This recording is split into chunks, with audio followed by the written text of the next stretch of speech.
Caríssimos, aqui quem vos fala é professor Marcão, com mais um Marcão na História. Estamos aqui hoje para estudarmos um pouquinho sobre as grandes navegações que ocorreram na chamada Idade Moderna, que vai do século XV ao século XVIII. Antes de qualquer coisa, a sua inscrição no canal e o seu like. Esse que vos fala ficaria extremamente grato. Bom, quando nós falamos das grandes navegações, são navegações oceânicas. A Europa, na verdade, ela tinha como todo o centro nervoso comercial o Mar Mediterrâneo.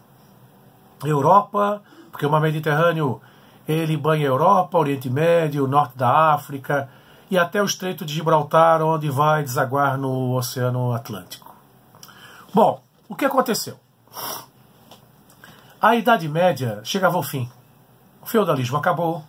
Depois das cruzadas, senhores feudais enfraqueceram, os reis fortaleceram seus poderes e, através das cruzadas, eles mantiveram contato com as especiarias e artigos de luxo do Oriente.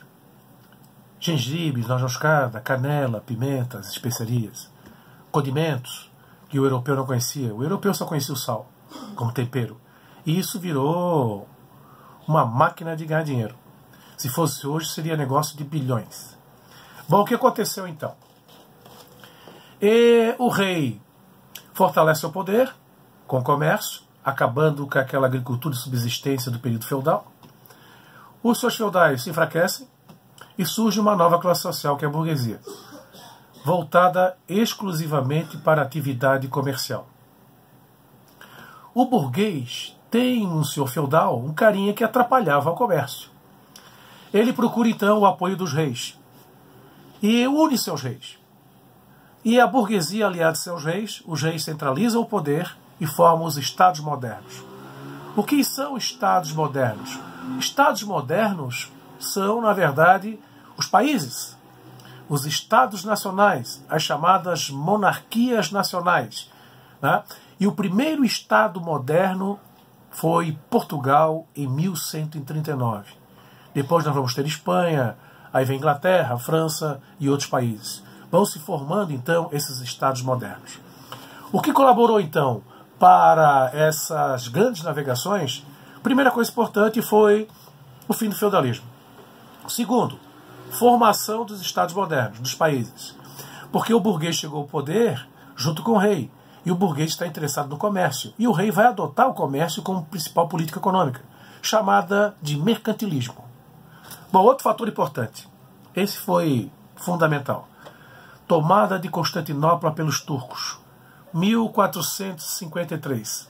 Os turcos tomam Constantinopla e passam a dificultar o comércio de especiarias pelo Mediterrâneo. Atacavam as embarcações, deixavam os caras comprarem os produtos, quando eles voltavam para a Europa eram atacados, ou então na ida, porque as transações eram feitas em moedas de ouro e prata.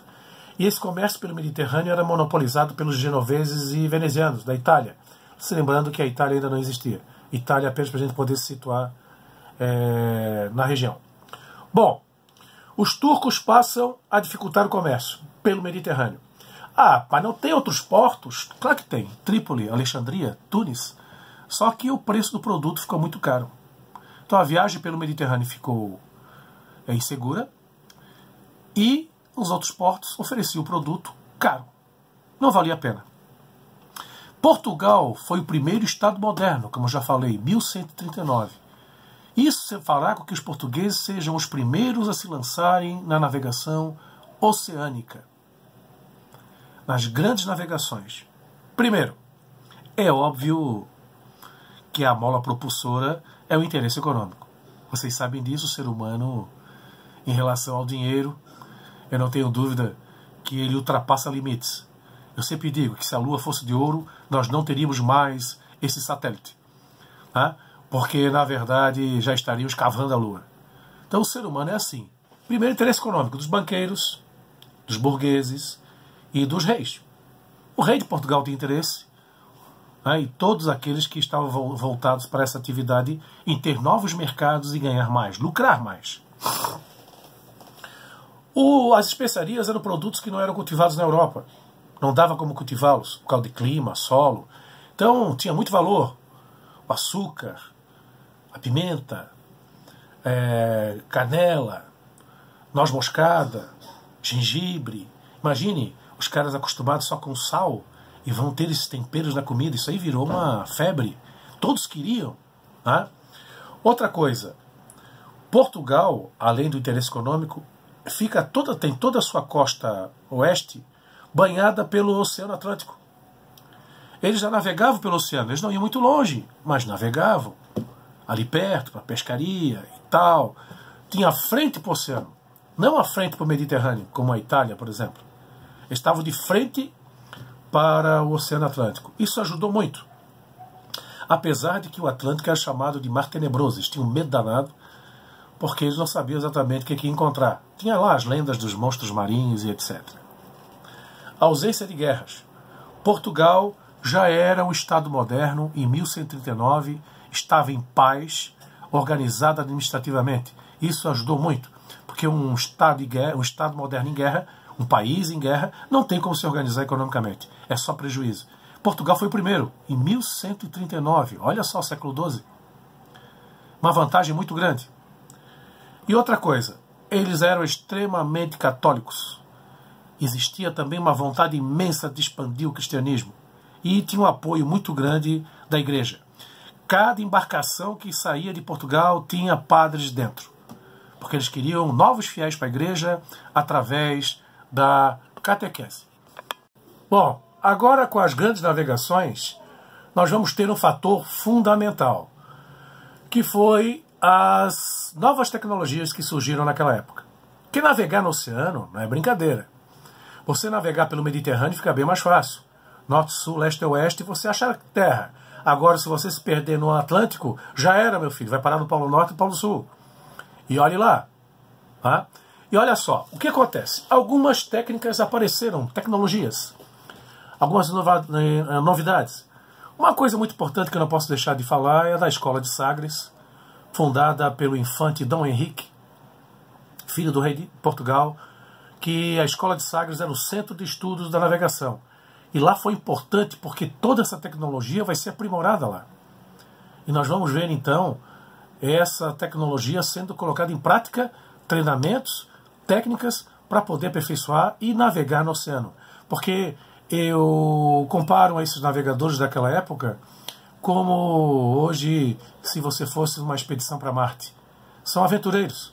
Eles não sabiam o que encontrar. Eles não conheciam a América, não sabiam o tamanho da África, não conheciam o Oriente, não conheciam o Pacífico, o Índico. Quer dizer, eles eram desbravadores, um espírito de aventura monumental. E tem que ser respeitados, né? Mas eu tenho certeza disso. Para cada um que deu certo, 100 não deu. Então era realmente arriscar a própria vida. Que tecnologia é essa, então? Primeiro, não estou colocando em ordem de importância. Vou só relacionar. Astrolábio. O astrolábio é um aparelho que você observa o Sol e as estrelas e você consegue medir a latitude e longitude. Para usar o astrolábio, você tem que entender de astronomia, tem que entender de matemática. Não é qualquer um. Balestilha. Usava o horizonte do mar para ajudar na localização. Outro aparelho que necessitava de conhecimento. A construção de naus. Nau é um navio de grande porte. Embarcação de grande porte. Um pouco mais lento. E a caravela, que é uma embarcação de médio porte para pequeno, leve, utilizando a vela triangular, mudando a posição da vela para aproveitar melhor o vento, muito mais rápida. E essa caravela será construída, né? A construção naval vai se aprimorar, e essa caravela vai ser mais usada nas grandes navegações. São barcos menores, por isso muitas vezes mais inseguros, mais velozes. Os piratas pegavam essas caravelas e adaptavam elas para o ataque pirata colocando canhões, por serem embarcações mais rápidas. Mostrando aqui para vocês o que seria então a caravela. Olha que interessante. Está até com a bandeirinha pirata.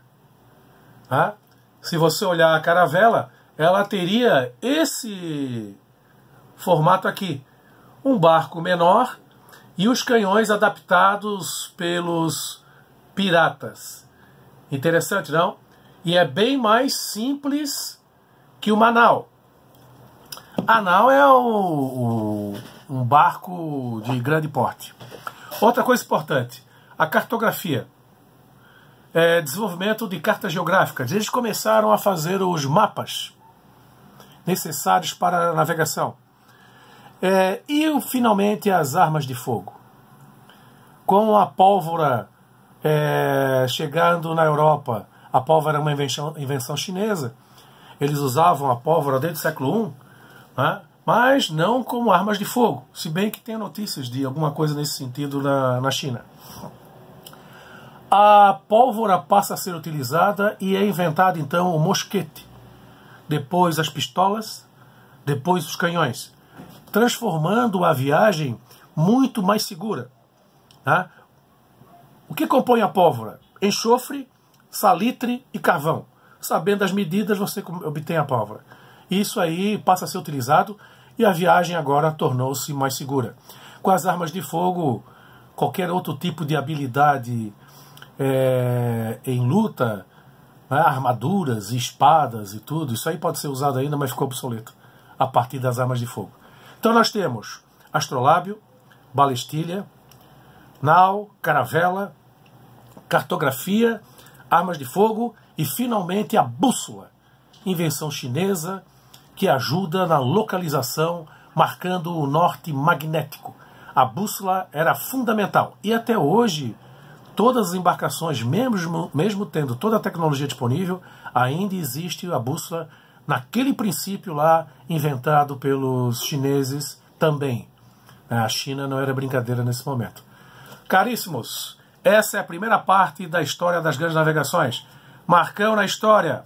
Um forte abraço. Voltamos. Fui!